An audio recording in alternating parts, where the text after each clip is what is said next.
because I didn't have a father, it makes me cold and bitter. It's not like I'm saying, okay, now sympathize with me. I'm saying, remember that I'm telling you I did not have a father. So when you go, what kind of kid is that? What kind of morals do we got? I don't know.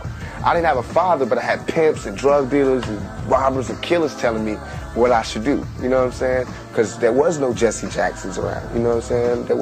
Those people weren't around. All those people that pop up and say, we need to check what we're saying and rapping and TV, those people are not around. I'm sure that Tupac had other people other than pimps and prostitutes and hustlers reaching out to him. It's just what he accepted. And even now, if that's the reality, that's the reality. But there's something more than that, Tupac. I mean, you're making movies, man. You're starring with Janet Jackson. You got an opportunity to do a different thing and send a different kind of message. During cross-examination, Dan Quayle had criticized the lyrics of one of Shakur had been locked up in the made bail. Tupac Shakur got his first dose of jail time in a Los Angeles court on Thursday, having been found. Why I gotta talk about guns? What makes me the representative for guns? Rather pop of a shot from my Glock and blast from the suckers. When did I ever say I was a gangster rapper? You know what I'm saying? I'm a thug. I think he has split personalities. He's crazy. I rap about the oppressed taken back. One day I'm gonna bust, blow up on this society. Why did you lie to me? I couldn't find a trace of equality. What do you think of Tupac? Rebel. First thing that comes to mind, I think Tupac's a rebel. I get around. When I think about Tupac, it's kind of funny because I hear a song about how you should protect our women. I see he's getting like charged for sexual harassment or something like this. He's kind of like contradicting himself. I gotta get mine, you gotta get yours. Do you feel in any way by having a 40, having a gun and a blunt, if that's glorifying the use of that to children? It might. I thought about that, you know. I thought about how much that, you know, the 40s and all of that, and I was kind of against it before, but... My homie Breed knew the time, whether it's rhyme or crime, I gotta get mine. Whatever I wrote was honest. It might not have been positive, you know what I'm saying? It might not have been politically correct, but I reached somebody, you know what I'm saying? They relating to me. They relate to the brutal honesty in the rap. It's all good. I keep my mind on my Money on my mind. finger on the trigger. Hand on my nine. To little kids that might be influenced by him drinking the 40, that's kind of negative, you know, because they little. I don't want my son coming up, you know, looking at Tupac drinking a 40, thinking when he get 10, he can just go out and get him a 40. You know what I'm talking about? We just gotta be there for our young ones, you know, just tell them about, you know, hey, this right here ain't good. This is what he doing. That's his life. You ain't gotta be like him. After years on the West Coast, the heart of hip-hop now beat in the East. But out West, rappers didn't give up the fight. One of the West Coast brightest stars was Tupac Shakur. The son of a Black Panther, the 23-year-old Shakur was blessed with intelligence, charisma, and good looks. You know what makes me unasked that? When brothers make babies and leave a young mother to be a cat. Tupac's music and his life is pure emotion. And that was his greatest strength, and also, at times, could be his weakness. So will the real men get up? I know you're fed up, ladies, but keep your head up. Shakur was a gifted poet. His potent mix of relentless bravado and uncommon tenderness resonated well beyond the world of hip-hop. Great poets depict their times. When you look back and you don't know how to describe the culture, those poets give you a good recollection of what happened during their lifetime.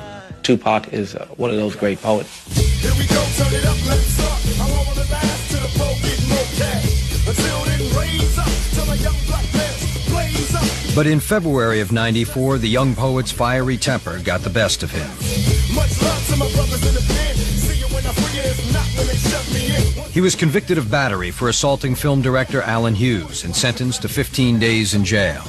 He was mad about the way that he was informed that he lost the part in the movie that he was promised. He saw it as an issue of respect. I'm trying to find my way in the world, you know, trying to be somebody instead of just make money off everybody. You know what I'm saying? And so I go down paths that haven't been traveled before, and I usually mess up, but I learn. Back to get wrecked. All respect to those who break their neck to keep their hopes in check. But Tupac's run-ins with the law were piling up. In April, he was charged with carrying a concealed weapon. Then in November, he was tried in New York on sexual assault charges. And though he seemed remorseful, ultimately Tupac was convicted on one count of sexual abuse. You don't know me, you just met me. You won't at me. Well, if I couldn't have me, why you sweat me? I'm not capable of doing any harm to any woman.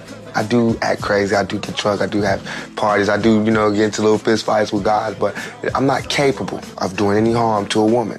Taking something from her or anything, that's not me. But it seemed that violence was Tupac's destiny. Shortly after midnight on November 30th, after a long day in court, Tupac and a friend entered the Quad City recording studios in New York City.